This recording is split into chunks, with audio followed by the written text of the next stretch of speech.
Vocês já estão preparados para a gente ouvir a palavra nessa noite? Então abram suas Bíblias. Gênesis capítulo 5. Nós vamos ler o verso 21 e 24. Gênesis capítulo 5. Nós vamos ler os versos 21 e 24. No ano passado, eu li a Bíblia na versão Almeida, Revista e Corrigida. Esse ano eu iniciei a leitura na nova tradução da linguagem de hoje. Eu já tinha lido na nova versão internacional também e fiz o plano cronológico. Então, eu vou estar trazendo provavelmente esse ano muitos textos, muitas passagens nas ministrações nessa versão, porque é a versão que eu estou acompanhando, eu estou lendo.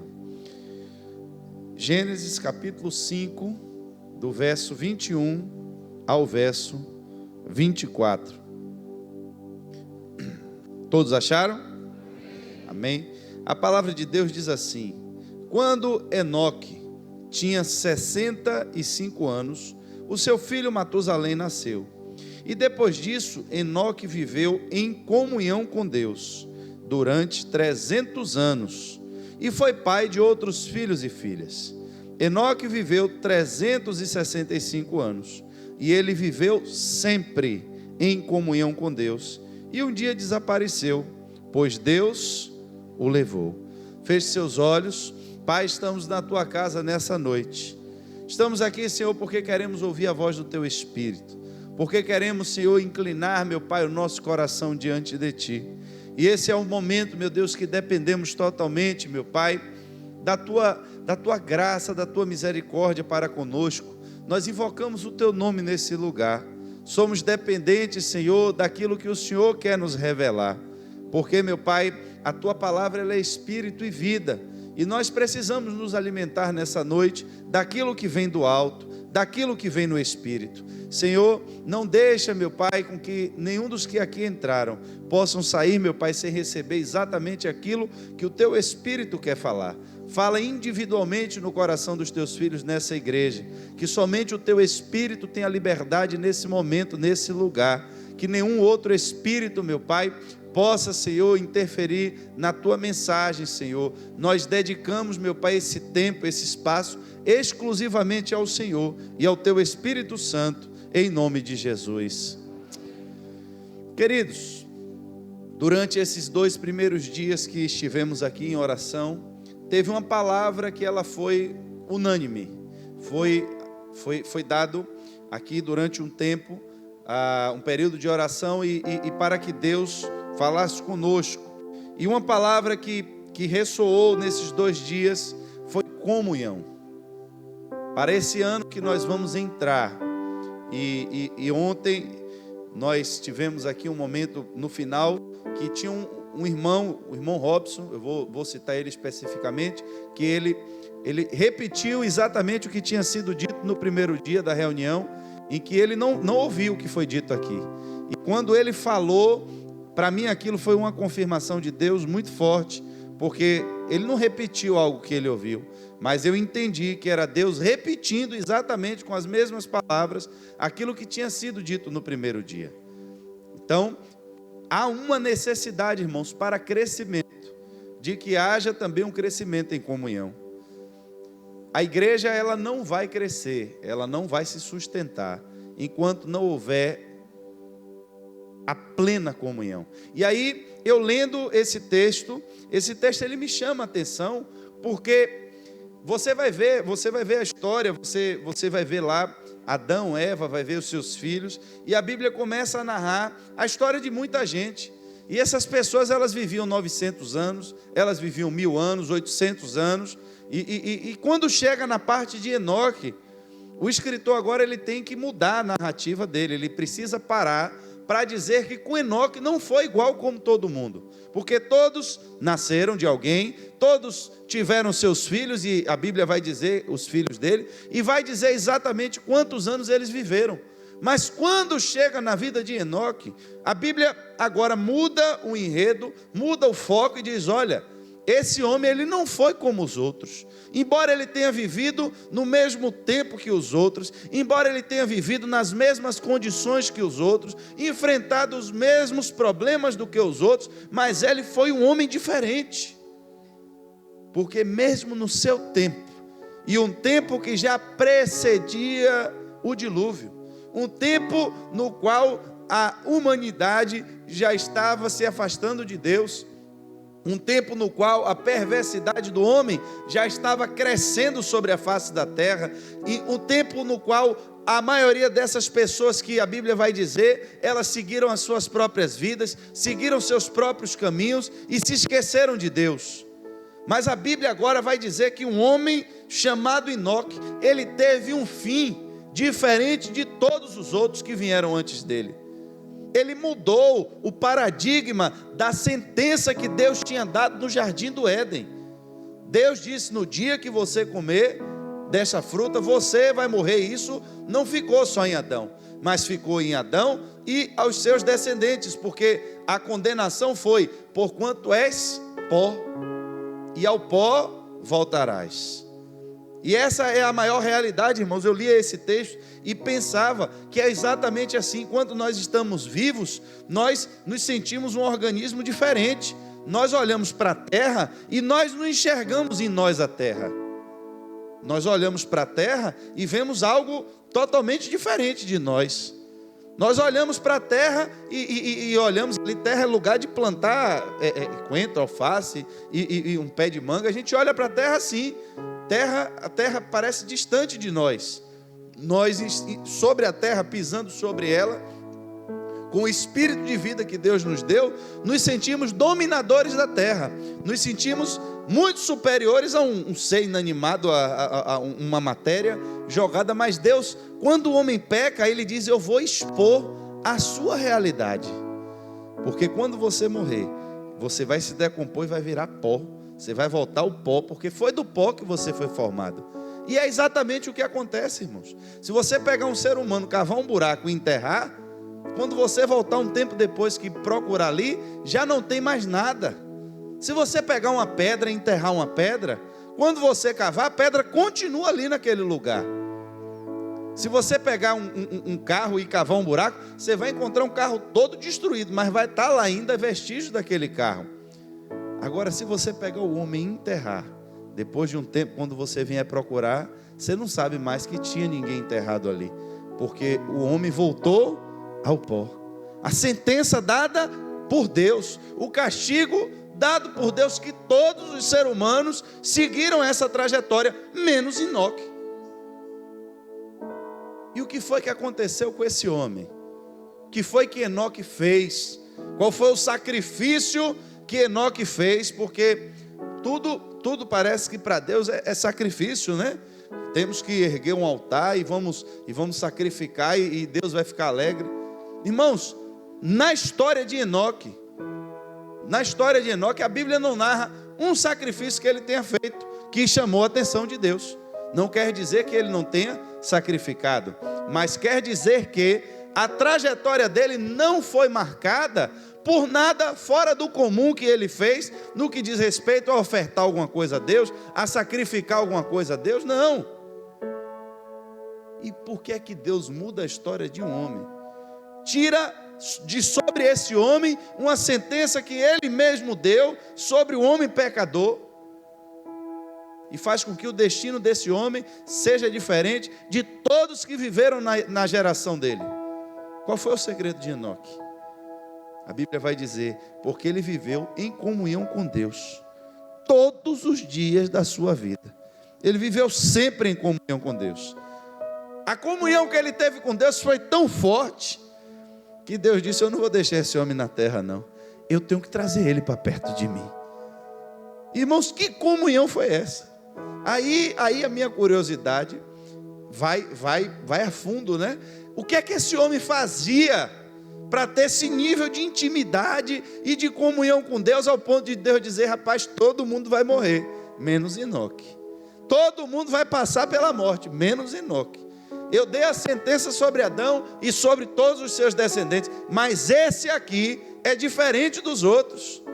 O homem e viveu em uma plena comunhão com Deus durante todos os dias da sua vida. Aí nós transportamos isso, aí eu transportei isso para a nossa realidade. Porque talvez no tempo de Enoque, eu lhe digo talvez porque o livro de Gênesis ele foi escrito por Moisés e Deus revelou a ele, e eu acredito que Deus revelou o necessário, porque se fosse escrever com detalhes, eu acho que a gente ia levar a vida toda para poder ler a Bíblia, porque ia ser muita coisa para a gente ler. Mesmo de forma tão resumida, a gente leva 1 ano para conseguir ler a Bíblia. Imagine se fosse ter todos os detalhes. Foi de uma forma muito resumida, mas eu lhe digo que eu acredito desta forma. Por quê? Porque eu acredito dessa forma. Porque o conhecimento da verdade e da salvação, ele só é totalmente revelado e aberto a todos os homens a partir de Cristo.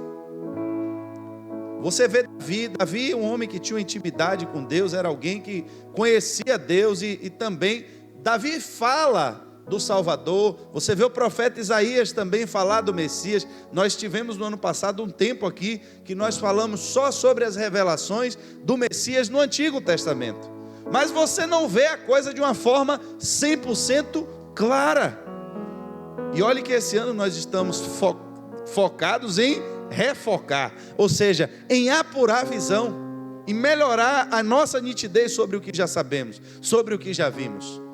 Você vê o Antigo Testamento falar de Jesus, falar da salvação, mas não é algo tão rasgado como foi depois da sua vinda.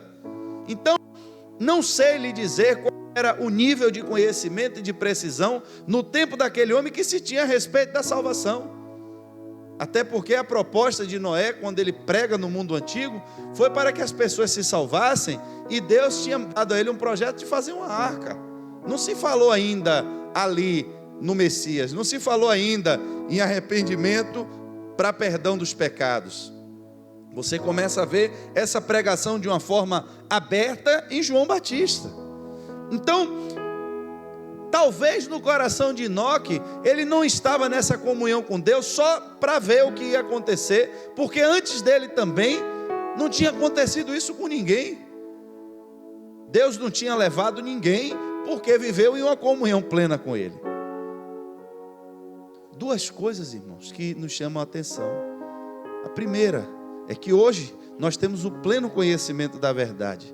E hoje, com o pleno conhecimento da verdade, compreendemos que quando estamos em comunhão com Deus, vai acontecer conosco exatamente como aconteceu com Enoque.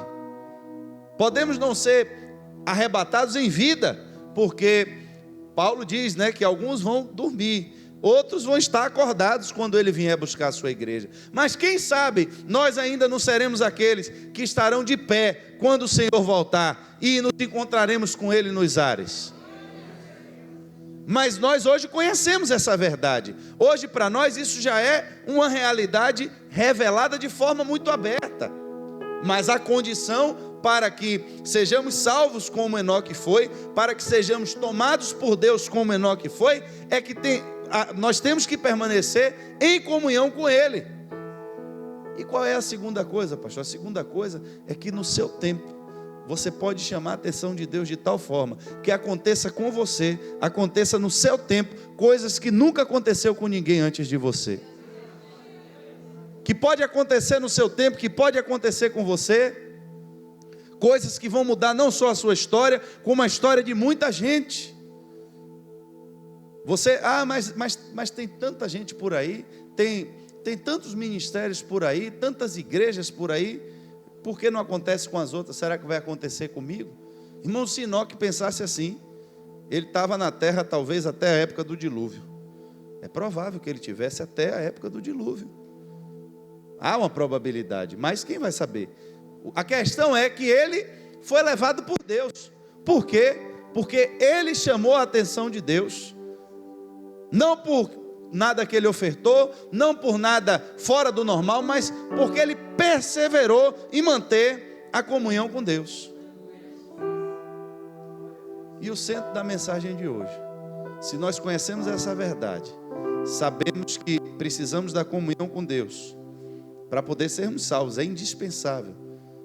Sabemos da realidade da salvação. Sabemos que temos um potencial de chamarmos a atenção de Deus, de invocar o seu Espírito para que Ele faça uma coisa nova no nosso tempo. Mas é impossível você manter a comunhão com a cabeça se não tiver a comunhão com o corpo. Aqui está o problema. Não dá, irmãos, não dá para nesse tempo você dizer, eu vou chamar a atenção de Deus, então eu vou me trancar no meu quarto e vou ficar esses 12 dias que o pastor está dizendo, eu vou lá para a igreja 1 hora só, você vai ver o que eu vou fazer, eu vou me trancar no meu quarto e agora eu só vou beber água e vou ficar aqui dentro e vou orar 6 horas por dia. Amém. Mas eu lhe digo que a sua oração, ela não é maior do que a oração da igreja. A sua comunhão individual com Deus, ela nunca vai ser maior do que a comunhão da igreja com Deus. Porque quando ele disse, as portas do inferno não prevalecem contra aquele crente que ora, se tranca no quarto e jejua 12 horas por dia. Jesus não mandou carta para nenhum crente individual. Ele mandou carta para a igreja. Embora, preste atenção agora no detalhe, ele soubesse as individualidades que tinham dentro da igreja. Eu sei que no meio de vocês tem gente que não se dobrou. Eu sei que no meio de vocês, ele sempre tinha as individualidades, mas a carta não era para nenhum crente individual. Não chegou na casa dele. A carta chegou para a igreja. Deus vai falar com você, mas vai falar com você dentro da igreja. A mensagem não vem para a sua casa. Eu não estou dizendo, irmãos, pelo amor de Deus, que Deus não fala com você individualmente. Eu só estou lhe mostrando que Deus, Ele que criou a igreja. E se você pudesse ser crente sozinho na sua casa, para que Deus ia criar a igreja? Aí ele diz, a igreja é a noiva do Cordeiro. Ele veio para buscar a sua igreja. A igreja. E eu perco esse sentimento e começo a achar que eu sou mais importante do que a igreja. Eu não quero me submeter à comunhão da igreja. Meu irmão, aquela igreja só tem gente fofoqueiro, só tem gente falso. E o que é que você está fazendo para mudar essa realidade? Não, eu estou fazendo a minha parte. E qual é a sua parte? A minha parte é me isolar. A minha parte é cuidar de mim. A minha parte é, irmãos, e no dia que você cair, quem é que vai te buscar? Quem é que vai lhe buscar? Se aqui só tem fofoqueiro, se aqui só tem gente falso, se aqui só tem gente mundano, e no dia que você cair, quem é que vai lhe buscar? Porque todo mundo, irmãos, tem seu dia de fraqueza. Todos têm o seu dia difícil. Todos têm o seu dia mau. A gente não sabe como. Tem uns que é em uma área, outros em outra. Tem gente, meu irmão, que não tem problema nenhum se alguém disser, olha, meu irmão, tem alguém enfermo na sua família, na sua casa, e meu irmão, ele é pentecostal e ele dá mistério e ele unge a casa toda, e se a pessoa morrer, ele ainda faz festa, diz que foi para a glória, amém, que bênção. Mas às vezes ele não aguenta passar por um aperto financeiro. Cada um com o seu mistério. E a gente pode passar desemprego? Pode. Pode passar dificuldade financeira? Crente pode passar por dificuldade financeira? Pode. Tem gente que aguenta passar uma doença, enfrenta a morte. Tem gente que não tem problema nenhum com aperto financeiro, mas é sentimental. E se for traído, ele não tem estrutura para suportar. E aí agora? É coisas que não dependem de você sozinho. Você não tem como segurar o barco sozinho. Tem coisas que você domina, tem coisas que você manda na sua vida. Você faz do jeito que você quer. Mas tem circunstâncias e situações que vêm sobre você que você não tem controle. E quem é que vai lhe ajudar? É por isso, irmãos, que a palavra que o Espírito de Deus trouxe foi comunhão. Porque é na comunhão que o Senhor ordena a bênção. Eu não posso, você tem que sair daqui hoje, nessa noite, com essa convicção. Eu não posso ter comunhão com a cabeça se eu não tiver comunhão com o corpo. Não dá. Olha o que João escreve, 1 João, capítulo 1, versos 6 ao 7. Ele diz assim, portanto, se dizemos que estamos unidos com Deus e ao mesmo tempo vivemos na escuridão, então estamos mentindo com palavras e ações. Se vivemos na luz, como Deus está na luz, então estamos unidos uns com os outros, e o sangue de Jesus, o seu Filho, nos limpa de todo pecado. Olha o que João diz, eu vou explicar o que ele diz. Ele diz que se nós dizemos que estamos com Deus, mas vivemos nas trevas, estamos mentindo tanto com palavras como com atitudes. Então, eu não tenho como dizer que estou unido com Deus se eu estou unido com o pecado. Eu não posso estar unido com Deus se eu estou unido com a mentira. Eu não posso dizer que eu estou unido com Deus se eu estou vivendo na prostituição. Não dá. Aí eu estou mentindo em palavras e em ações. Então, não é de pecado aqui que nós estamos falando. Preste atenção. Porque quem anda na escuridão não está em comunhão com Deus, ponto. Agora, se eu digo que eu vivo na luz e estou na luz como Deus está na luz, é uma evidência, é uma consequência, é algo que está intrínseco. Se eu estou vivendo na luz como Deus está na luz, então, ou seja, é a consequência lógica esperada, não tem como ser outra coisa. Aí eu tenho união uns com os outros, e o sangue de Jesus, o seu Filho, nos limpa de todo. O que é que nos separa de Deus? O que é que nos impede de ir para o céu? Pecado. Então, quando eu estou em união com meus irmãos, eu estou na luz, eu estou com Deus, e ainda estou recebendo perdão pelos meus pecados, já estou pronto, igual Enoque, para ir para o céu. Mas eu não posso jamais dizer que eu posso ter comunhão com Deus se eu não estiver em comunhão com meus irmãos. E esse, irmãos, é o grande papel do diabo dentro da igreja. É colocar uns contra os outros, trazer a desunião. Ele vem para semear a contenda. E aí, irmãos, a igreja vai enfraquecendo. Por isso que o escritor de Hebreus, eu acho essa sacada do escritor de Hebreus muito fantástica, porque ela não vem por intuição. Ela não vem por dedução, mas ela vem por revelação, porque ele está falando aqui, o escritor de Hebreus, ele está falando de um tempo futuro, ele está falando do tempo do fim. Ele não está falando, ele dizendo, eu estava observando aqui as igrejas da Ásia e estou vendo que a coisa já está pegando aqui, não, meu irmão, vou falar, não, ele está dizendo do tempo do fim, ele está advertindo, e ele diz assim, não abandonemos. Aí, olha o que ele está falando. Ele vai falar do tempo do fim no final. Como alguns estão o costume de assistir às nossas reuniões, ou seja, eu estou lendo na tradução da linguagem de hoje, mas tem tradução que vai dizer assim, não deixe de se reunir como igreja. Não se deixe de reunir, pelo contrário, animemos uns aos outros. Aí agora é que vem a sacada dele. Ainda mais agora que vocês veem que o dia está chegando. Que dia é esse, irmãos? Ele estava falando no presente como se ele estivesse vivendo no futuro. Ele estava falando da realidade do tempo dele, mas em um tempo futuro, porque ele estava falando do fim dos tempos. Se você considerar que já tem quase 2000 anos que ele escreveu isso, eu acho que hoje já está mais perto do que quando ele escreveu. E acho que não tem tempo mais oportuno para ouvirmos esse texto do que no tempo em que também estamos. Não deixem de se reunir como igreja.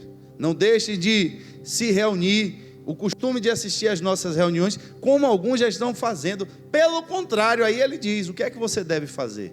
Você deve animar uns aos outros. Quantos irmãos, durante esse período de pandemia, ficaram em casa e não tiveram mais força para voltar para a igreja? Não é porque a pessoa não quer, não, irmãos. Aquilo é relaxado. Não, irmãos. É porque é frieza mesmo, é sintoma de problema espiritual mesmo. Até a pessoa descobrir que está doente, às vezes leva tempo. Às vezes você acorda de manhã, e aí acorda meio tonto, diz, não, acho que eu dormi mal. Aí o sintoma vai piorando. É que você diz, olha, eu acho que tem alguma coisa errada.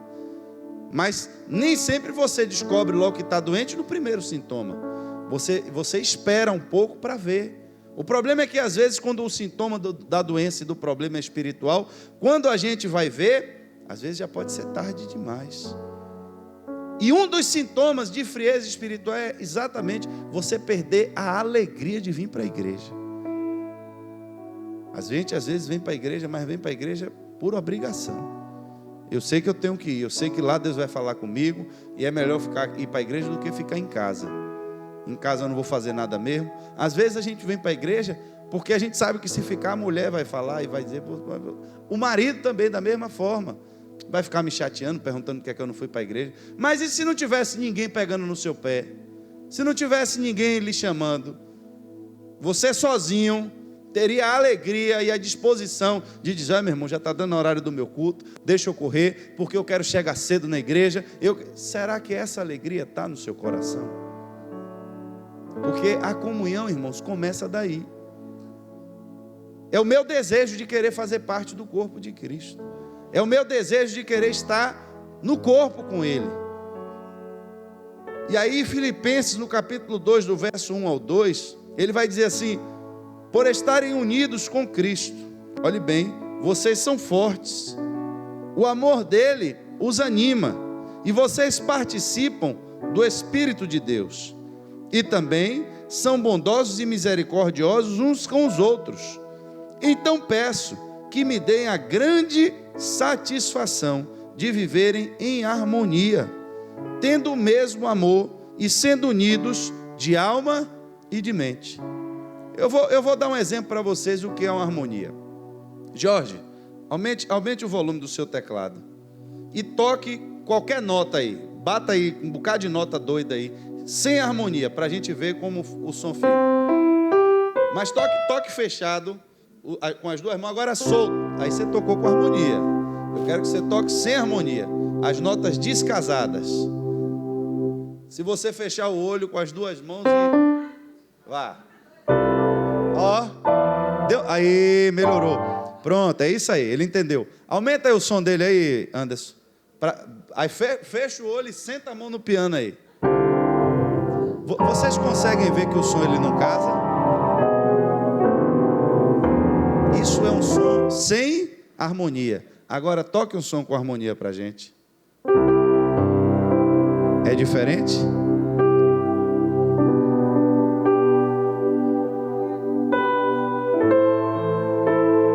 O som passa a ser audível, passa a ser inteligível. Você consegue deduzir o que ele está fazendo. Deus lhe abençoe, meu filho. Você pode aplaudir o Senhor pela vida de Jorge?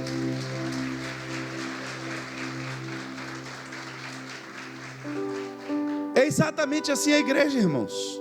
Quando cada um está pensando numa coisa e cada um está fazendo uma coisa, não quer dizer que todas as notas do piano são iguais. Elas são diferentes. Nenhuma tem um som igual à outra. Até a que está no mesmo timbre, ela tem uma oitava diferente. Ela é mais aguda, ou ela é mais grave. Mas eu me identifico tanto com você. Você é um sol, eu também sou sol. Mas você está uma oitava acima, você está uma oitava abaixo.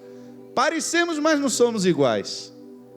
Mas quando você consegue colocar essas notas dentro de uma ordem, mas eu sou o dó maior, eu sou a primeira nota de todas, né? E eu sou importante, meu filho, mas entenda, tem combinações de acorde que você não pode fazer parte, porque se você entrar nessa hora aí da música, você vai estragar a música. Mas meu filho, mas eu sou o dó da música, a música começa por mim, mas nessa música, para esse contexto, você não encaixa, e às vezes a gente tem dificuldade de entender isso. Está em desarmonia? Está em pecado? Não tem nada a ver com isso não, irmãos. Só entenda que para aquele momento da música, para formar uma harmonia naquele momento, não dá mais. Por que João Batista morreu? Rapaz, um homem cheio do Espírito Santo de Deus, no começo do seu ministério. Como é que deixa aquele homem morrer? Por que é que Jesus não entrou na prisão e tirou João de lá e disse: bora João, fica aqui do meu lado e vamos jogador? Não podia fazer assim? João não podia se tornar discípulo de Jesus? Ele não podia ser o maior discípulo de Jesus? Ele não podia ser o Pedro da história? Você reparou que mesmo com João na prisão, os discípulos dele não foram atrás de Jesus, continuaram seguindo João? Já reparou? Já prestou atenção nisso? Preste atenção, os discípulos de João estavam com João, Quando Jesus veio e João disse: olha, eu não sou nem digno de desatar a sandália desse homem. Eles estavam com João quando Jesus disse: eis o Cordeiro de Deus que tira o pecado do mundo. João batiza Jesus, o Espírito Santo desce sobre Jesus, Jesus começa o seu ministério, mas os discípulos de João continuam com João. Então tem que tirar João de cena, para que o ministério de Jesus pudesse seguir. Mas vem cá, vai, João, bota ele na prisão, ficou na prisão, os discípulos continuam seguindo João. Ao invés de seguir Jesus, continua seguindo João. Aí tiraram João de cena. E agora eles vão seguir a quem? Agora só tem Jesus para seguir. Irmãos, João estava em pecado, João tinha demônio. E por que João precisou morrer? Porque o ministério dele já tinha acabado e não tinha lugar para dois Cristos. Só tinha espaço para um único Cristo. E se João ficasse ali, ele ia ser agora um empecilho para o ministério de Jesus. Porque tinham pessoas que estavam vendo nele o Cristo, e ele não era o Cristo. Ele não era o Cristo. Quem você é? Meu irmão, eu sou a voz que clama no deserto. Por quê? Porque já estavam pensando que ele era o Cristo. O plano de Deus, irmãos, precisava se cumprir. As pessoas precisavam entender quem era Jesus. E a obra e a missão que Deus deu a João acabou. Foi rápida, mas foi eficiente, e ele cumpriu perfeitamente o propósito pelo qual ele foi chamado. Era só aquilo que Deus queria que ele fizesse. Tem um homem na Bíblia que ele aparece e some com a mesma velocidade, mas tem uma importância tremenda. Deus chama um homem chamado Ananias. Sei lá onde é que Ananias estava, sei lá onde foi que ele aceitou Jesus, sei lá quais foram os problemas que ele teve na vida dele. Eu só sei que ele estava na hora certa, no lugar certo, quando Deus diz: olha, vai lá e tem um homem chamado Saulo, ora por ele, porque eu vou mostrar a ele o tanto que ele precisa sofrer pelo meu nome. E Ananias vai e faz exatamente o que Deus pediu. E dali para frente, cadê Ananias? Foi parar onde? Quando Ananias morreu? Não sei. Paulo a gente sabe. Paulo, a história agora continua com ele. Mas e o Ananias? Não foi eu, rapaz. Você está por fora, meu irmão. Está vendo Paulo aí? Mas quem orou por ele fui eu. Se não fosse eu, ele não estava onde ele chegou. E agora ele nem lembra de mim. É assim mesmo, irmãos. Que negócio é esse, irmão? Se a gente não entende que a harmonia ela vem de Deus, que cada um de nós somos como essas notas musicais, eu só tenho que estar à disposição e dizer: Deus, na hora que o Senhor precisar de mim, eu estou aqui. E na hora que não precisar, eu vou tomar sorvete na Ribeira, eu vou fazer outra coisa. Venho para o culto, adoro a Deus, eu faço qualquer coisa. Mas na hora que Ele chamar, você está disponível? Porque tem gente que é engraçado, só quer fazer o que Deus não mandou. Se Deus disse que não é para fazer, Ele quer. Mas quando Deus diz que é para fazer, aí Ele não quer. E a gente tem que tomar cuidado, irmãos, porque é esse nível de harmonia que Deus quer trazer para dentro da igreja. Para a igreja crescer, cada um precisa entender qual é a sua posição, qual é a sua função. O que é que Deus quer para mim nesse tempo? Eu já disse a vocês aqui, já contei várias vezes, eu me encontrei dentro da igreja, meu pai sempre trabalhou abrindo igreja e era terrível para mim, porque na igreja, quando a gente, para mim que eu digo como jovem, criança, você chegava na igreja, não tinha ministério, não tinha grupo, tinha duas senhoras que moravam às vezes naquela localidade, que eram crentes há 15 anos, se mudaram para aquele lugar e não tinha igreja, e acharam agora uma igreja que abriu, aí tinha um bêbado que aceitava Jesus, e vinha 10 crianças, e a igreja era assim. Quando começava a formar, que começava a crescer, estava na hora da gente ir embora. Sempre foi assim. Até que, quando eu já tinha acho que uns 16 anos, mais ou menos, foi que meu pai foi tomar conta de uma igreja que estava começando, mas essa igreja tinha um perfil diferente, porque só tinha jovem dentro da igreja. 80% da igreja era formada por jovens. Foram duas famílias que tinham filhos e primos, e começaram o trabalho numa associação de um bairro, e aquele trabalho foi crescendo, e eles foram ganhando mais jovens, e a igreja 80% era jovens. Eu era jovem, me encontrei com os jovens e disse: olha, me encontrei, e comecei a participar de grupo de louvor e aquela coisa toda. Mudei de igreja, larguei essa igreja, mas para a igreja que eu fui, eu já tinha um lugar para eu me encaixar dentro da igreja. Eu já sabia tocar, então cheguei na igreja, já pedi ao ministro de louvor e daqui a pouco vai, irmãos, a gente teve uma história juntos. Tivemos, acho que mais de 6, 7 anos juntos, trabalhando em louvor de igreja, carregando caixa de som nas costas, montando caixa de som e descascando fio e tomando choque e queimando potência e mandando refazer de novo, estourando caixa de igreja e consertando de novo, montando caixa de som, reparo de tuíta, de corneta, se eu trocava já de olho fechado. Aprendi a mexer em mesa, aprendi, era a minha vida ali. E nós éramos uma família. O grupo que nós fazíamos parte, tínhamos tudo em comum, como diz a Bíblia. Era sair do ensaio, a gente ia para a casa de um, sentava no chão e fritava ovo com linguiça e metia farinha dentro. E vivíamos aquilo, irmãos, com a maior alegria. Até que chegou o dia que Deus disse, acabou, não quero mais. E Deus fala e você não quer ouvir. Por quê? Porque você ama o que você faz. Eu não ia para a igreja obrigado, ninguém me obrigava. Eu não precisava que ninguém me carregasse e me dissesse o horário de ir para a igreja, não. Porque quando dava horário eu já estava pronto e ia. Já teve tempo da minha vida de eu estar todo atribulado, eu nunca deixei de ir para a igreja. Por mais perturbado que eu tivesse, cheio de problema, eu nunca faltei porque eu amava o que eu fazia. Mas chegou a hora que Deus disse, eu não quero mais você fazendo isso. Irmãos, não tem jeito, você pode sair de igreja, você pode trocar de ministério, se você for para o mesmo lugar, você vai arrumar o mesmo problema, porque Deus está dizendo que não quer mais que você faça aquilo. Deus queria que eu virasse pastor, eu não queria. Deus queria que eu pregasse, eu não queria. Eu gostava de tocar, eu queria ser Colosso, queria tocar igual Colosso, queria aprender a tocar guitarra igual Colosso, para ficar tocando, eu gostava. Mas Deus disse, eu quero você fazendo outra coisa. E não tem jeito, irmãos, vai estreitando de um lado, vai estreitando do outro, vai apertando de um lado, vai apertando de outro. Ou você segue o que Deus quer, ou então você não vai fazer nada mais. E nesse tempo, para que a gente possa entender o que Deus quer, é exatamente, irmãos, eu compreender o que é que Deus quer agora que eu faça. Mas eu sempre fiz isso aqui na igreja. Todo mundo da igreja já me conhece, porque desde que fundou isso aqui, sou eu que faço isso. Irmão, se Deus quer que você faça outra coisa, quem é você para resistir à vontade de Deus? E é onde a comunhão entra. É onde agora o acorde novo da harmonia entra. Porque quando você der um passo para fazer outra coisa, já tem uma outra peça que está parada, esperando você se mover. Porque quando você se mover, ela também vai se mover e vai mover outra, e daqui a pouco você já forma um novo acorde. A igreja nunca teve aqui um ministério, eu vou dar um exemplo besta, mas que serve. Nunca teve um ministério de pesca, né? Pesca, bom.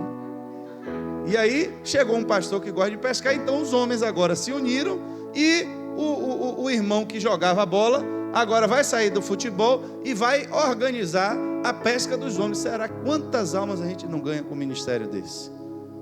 A gente não vai saber. A gente só sabe que se o corpo estiver em harmonia, quando um se mover, os outros que estão dentro da mesma frequência, eles vão entender. E nem tudo, irmãos, começa esse espírito de divisão com uma cara de que é o diabo. A igreja de Corinto, Paulo precisou advertir a igreja, e veja, no capítulo 1, é logo no começo da carta, no primeiro capítulo da primeira carta, ele já entra falando sobre isso. Ele diz, irmãos, olhe por quem ele pede. Eu peço pela autoridade do nosso Senhor Jesus. Ele não está pedindo por ele, não. Ele está invocando a autoridade de Jesus. Eu vou pedir uma coisa a vocês e não peço com a minha autoridade, não. Eu vou pedir pela autoridade do nosso Senhor Jesus, que vocês estejam de acordo no que dizem e que não haja divisões entre vocês. Ele não está pedindo por ele, não, irmãos. Ele está invocando a autoridade de Jesus sobre a igreja para dizer que não haja divisões entre vocês e que vocês estejam de acordo no que dizem. Sejam completamente unidos em um só pensamento e em uma só intenção. Pois, meus irmãos, algumas pessoas da família de Cloé me contaram que há brigas entre vocês. O que eu quero dizer é isto: cada um diz uma coisa diferente. Um diz, eu sou de Paulo. O outro, eu sou de Apolo. O outro, eu sou de Pedro. E ainda, eu sou de Cristo. Por acaso Cristo foi dividido em várias partes? Será que Paulo morreu crucificado em favor de vocês? Ou será que vocês foram batizados em nome de Paulo? O que é isso, irmãos? Estavam brigando aqui porque um queria ir para o inferno e o outro queria ir para os quintos e outro queria pecar. A briga era por isso? É porque tinha um grupo que era certo e tinha outro que não queria? Não. A briga aqui era só para ver quem tinha a paternidade espiritual mais forte. Um queria ser mais espiritual do que o outro. Ah, meu irmão, quem ganhou você para Jesus foi Apolo, mas eu, meu irmão, sou do tempo de Paulo. Ah, meu irmão, no tempo que Paulo tomava conta dessa igreja aqui, é que você via o fogo acontecer. Ah, você chegou agora, você é de Apolo. Aí já tinha outro que saía da briga e dizia, meu irmão, não sou nem de Paulo nem de Apolo, eu sou de Cristo. Ah, você é de Cristo, você está tirando de tempo porque você não conheceu Apolo, meu irmão, que Apolo jogava duro. Não, quem jogava duro aqui era Apolo. Irmão, por causa de um negócio desse, daqui a pouco a igreja está toda dividida. E quem aceitou Jesus na pregação de Paulo, já não quer mais entrar no ministério com o pessoal de Apolo. E os outros que não gostam nem de Paulo e nem de Apolo, olha, eu sou de Cristo, não vou entrar nessa briga de você. Irmãos, começa assim, por um motivo aparentemente simples. Ah, meu irmão, esse negócio da igreja aí, esse pessoal que roda e que grita e que fala, eu não gosto disso. Aí já tem outro que se identifica e diz, é mesmo, eu não gosto mesmo não. Aí no culto que vem, os dois que não gostam já sentam junto. Parece brincadeira, mas é assim que funciona.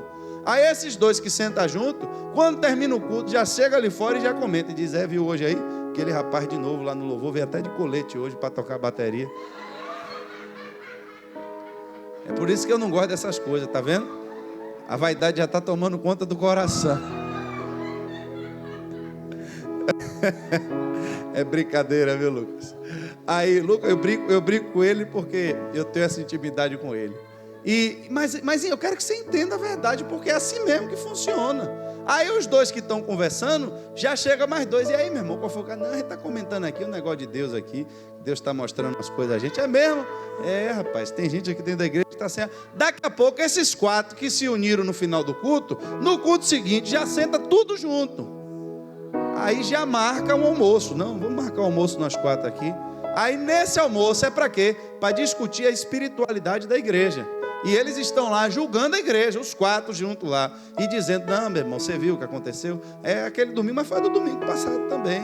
E é do domingo que vem também. É assim mesmo, e aí, não, meu irmão, vamos orar pela vida deles.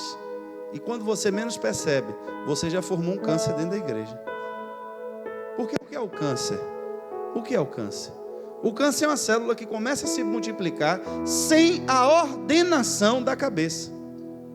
Ele começa a se multiplicar sozinho e cresce. E o pior é que cresce rápido. Começa a se espalhar, a se enraizar. E às vezes você corta o bolo que está ali, mas a raiz dele ainda está alcançando coisas que você nem está vendo. E às vezes, irmãos, para não perder o corpo, tem que perder um membro todo. Por causa disso. Coisas que são espalhadas dentro da igreja. Movimentos como esse. Legítimos. Então, não estamos falando de Satanás, ninguém quer servir. É Paulo, é Apolo, homem de Deus, todos dois. E Cristo também. Mas o que é que a igreja tem que estar discutindo? Se você aceitou Jesus no tempo de Paulo, se você aceitou no tempo de Apolo, o que é que isso importa? Se nós estamos aqui só para servir a Jesus.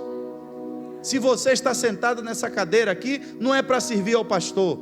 Se você está sentado nessa cadeira aí, não é para servir o seu líder. Agora entenda que dentro da igreja Deus criou uma ordem. E não foi o homem quem criou essa ordem. Quem criou a ordem foi Deus. E se Deus levantou uns para pastores, levantou outros para serem líderes de ministério, irmãos, eu fico olhando o apóstolo Paulo. Ele chega para ser julgado. E o sumo sacerdote não se apresenta como sumo sacerdote. E manda alguém vir dar um murro na boca de Paulo. E quando ele toma um murro, ele fala contra o sumo sacerdote. E alguém diz a ele, olha, o sumo sacerdote, ele pede perdão. mesmo tendo tomado um murro injustamente, porque ele entende que ainda que aquele sumo sacerdote foi aquele que mandou crucificar Jesus, foi o sumo sacerdote que autorizou e recomendou a crucificação de Jesus, mas Paulo se sujeita a ele por entender que ele é uma autoridade.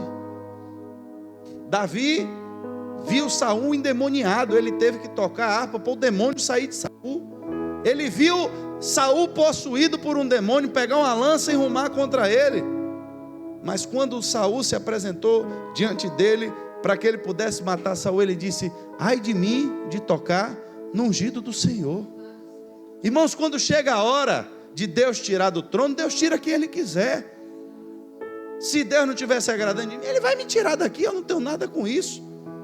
Se Deus não estivesse agradando de nenhum líder de algum ministério, quem vai tirar é Ele. Agora, eu não posso me rebelar e querer fazer a justiça com as minhas próprias mãos, porque se eu fizer isso, eu estou semeando a contenda, eu estou semeando a divisão, eu estou semeando a desarmonia. Aí Paulo começa falando isso no início da carta a Coríntios, só que aí depois ele vem com a ideia que aí me surpreende, porque ele chega exatamente nesse momento aqui, no momento da Santa Ceia. A contenda que começou no início da carta, um sendo de Paulo, outro sendo de Apolo e outro que queria ser só de Cristo, vai terminar na hora da Santa Ceia. Agora a briga. No capítulo 11, versos 19 ao 22, olhe como ele começa dizendo: não há dúvida de que é preciso haver divisões entre vocês. Eu disse, agora Paulo pegou pesado. Ele vinha o tempo todo invocando a presença, pelo nome de Jesus, a autoridade de Jesus, que não haja divisão entre vocês. Mas, agora ele está dizendo, mas não há dúvida de que vai haver. E não se espanta quando houver, porque é preciso que ela venha, é preciso mesmo que tenha divisão. Quer dizer, eu recomendo que não tenha. Invoco a presença, a autoridade de Jesus, para que vocês não percam a comunhão, e que vocês não andem em desarmonia, mas não há dúvida de que é preciso, em alguns momentos, haver a divisão, para que fique claro quem são os que estão certos. Irmãos, isso aqui é fantástico. E ele vai continuar dizendo agora, preste atenção que a gente já vai entrar na ceia, dizendo: quando vocês se reúnem, não é a ceia do Senhor que vocês comem, pois na hora de comer, cada um trata de tomar a sua própria refeição, e assim, enquanto uns ficam com fome, outros chegam até a ficar bêbados. Por acaso vocês não têm suas próprias casas onde podem comer e beber? Ou será que preferem desprezar, olha o que ele vai dizer, a igreja de Deus? O desprezo não é para o irmão que você não convidou para comer, não é para a pessoa que você fez acepção, mas quando você está desprezando a pessoa, ele está dizendo, você está desprezando a igreja de Deus. E envergonhar os que são pobres? O que é que vocês esperam que eu lhes diga? Querem que eu os elogie? É claro que eu não vou elogiá-los. Mas ele começa dizendo, é preciso em alguns momentos que a divisão venha, que se manifeste. Por quê, irmãos? Porque se Deus disse, olha, é como o povo, vamos entrar e vamos tomar posse da terra, manda lá os espias, e aí os espias vão. O que é que Deus diz? Qual é a ordem de Deus? É para entrar e tomar posse da terra. Aí os espias voltam e dizem, rapaz, o negócio lá não vai dar certo não. Eu acho que dessa vez Deus se enganou. Estava certo até nesse instante, estava tudo bem até nesse instante, era mover de Deus até nesse instante, era Pentecoste até nesse instante, o pastor era homem de Deus até nesse instante, mas essa decisão agora que ele tomou, entrou na carne. Agora o pastor está em pecado. Por quê, rapaz? Porque Moisés está em pecado? Ele mandou a gente entrar na terra, mas a terra tem gigantes, nós fomos iguais gafanhotos na frente deles, vamos morrer nós e os nossos filhos. Rapaz, Deus não disse que é para a gente ir, não, meu irmão, dessa vez o pastor se enganou, vamos fazer um motim na igreja, para tirar o pastor. Irmãos, quando esse espírito vem, ele já está revelando algo que está no coração das pessoas, porque já tinha gente ali que já estava desalinhado com Deus, não era com Moisés, era com Deus. Aí Moisés disse, não vai, não vai. Então, meu irmão, bora fazer o seguinte, vamos se reunir. Eu só vou pedir que não se misturem com a família deles, os outros. E a Bíblia diz que no meio da divisão ali, Deus respondeu, a terra se abriu e engoliu os rebeldes vivos.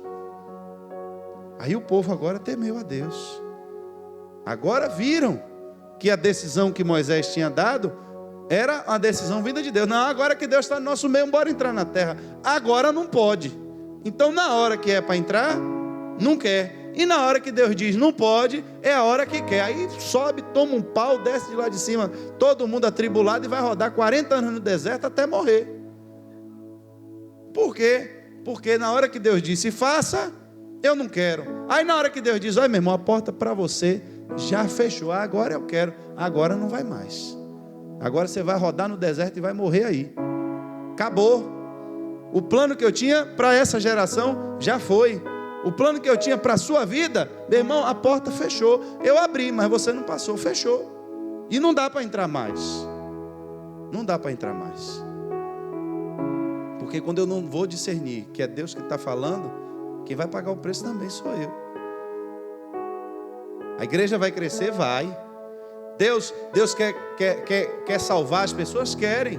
Mas irmãos, sem comunhão, não tem como. Sem a igreja se conhecer, sem a igreja interagir, não tem como.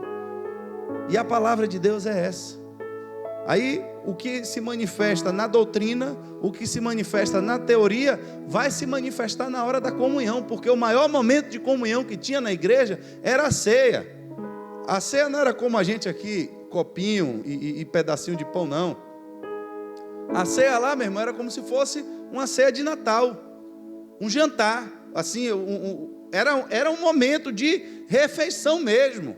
Era como se vocês viessem hoje de noite para a gente comer junto aqui, tomar um café junto na igreja. E no meio desse café, a gente ia relembrar o corpo de Cristo através do pão, ia relembrar o corpo de Cristo através do vinho, mas depois todo mundo ia comer. Aí, porque um é de Paulo, o outro é de Apolo, se tem um rico no meio que é de Paulo, ele não vai dar comida ao que é de Apolo.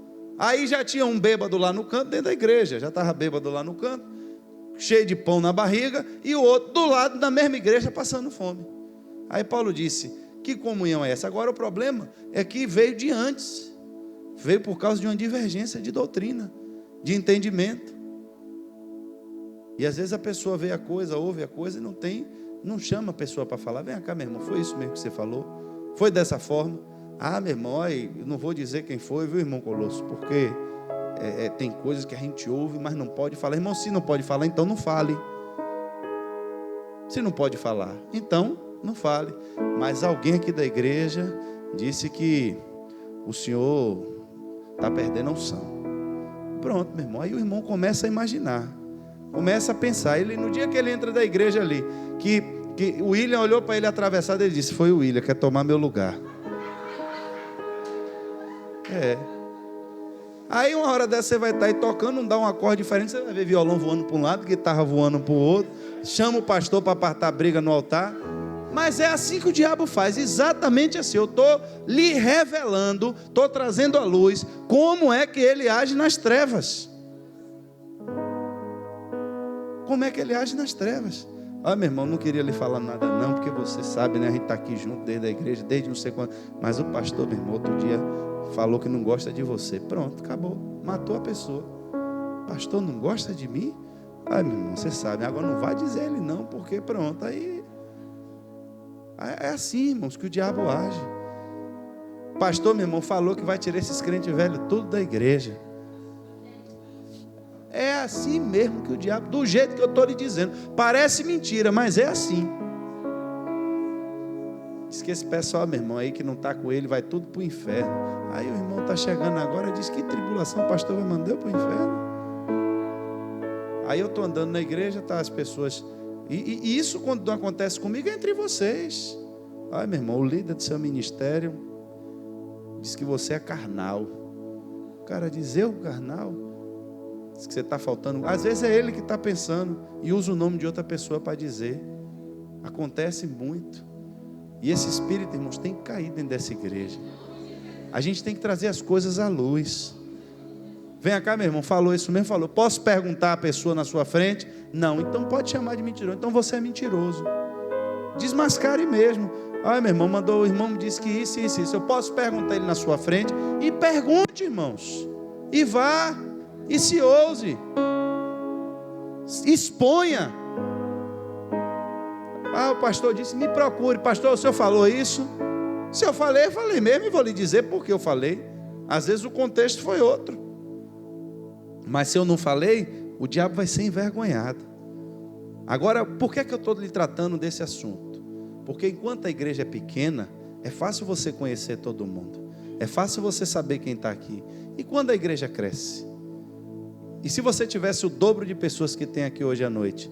Você sabe o poder de destruição que uma fofoca tem? Se você toca fogo num jardim, para você apagar, você precisa de um balde. E quando pega fogo na floresta? É preciso que Deus traga a unidade nesse corpo. É preciso que Deus traga sinceridade nesse corpo. É preciso que Deus traga a verdade nesse corpo. Porque sem comunhão, irmãos, a gente não vai para lugar nenhum. Sem unidade, a gente não vai para lugar nenhum. Mas eu estou ferido, pastor, eu estou machucado. E quem é que está cuidando de você? Não, Deus sabe meus problemas. Se Deus sabe, irmão, você vai continuar aí com o seu problema. Porque Deus criou. Use o exemplo da terra. Para que Deus deu sabedoria à medicina? Por que tem médicos? Por que na Bíblia você vê o apóstolo Paulo incentivando Timóteo a fazer uso do vinho por causa de doença? Por que ele mesmo não botou a mão e não orou sobre a enfermidade de Timóteo? Porque o Espírito não é dele, o Espírito é de Deus. Ele só vai curar quem Deus quiser, na hora que Deus quiser. Ele não controla Deus, é Deus que controla ele. Se ele pudesse curar quem ele quisesse, a hora que ele quisesse, ele ia estar orando, mandando Timóteo tomar um copo de vinho por causa de estômago, ele já tinha repreendido aquela enfermidade. Mas na hora que Deus quer, ele ressuscita morto. E na hora que Deus não quer, até uma dor de cabeça, se ele orar, não vai dar em nada, porque o Espírito é de Deus. Então, nesse momento, irmãos, nós vamos estar partindo para a celebração desta ceia, a primeira ceia do ano, do primeiro domingo do ano. E o que eu queria lhe pedir é que se na sua mente, eu não vou lhe pedir nada mais do que isso. Eu só vou lhe pedir que se na sua mente tem algo que foi plantado aí, eu não sei por quem, não sei porquê, e não sei quando, não sei quanto tempo você já está nessa igreja, que talvez eu seja um dos mais novos aqui. Cheguei aqui tem pouquinho tempo. Mas eu gostaria de lhe dizer que hoje é o dia que Deus escolheu para poder impedir que esse mal continue no seu coração.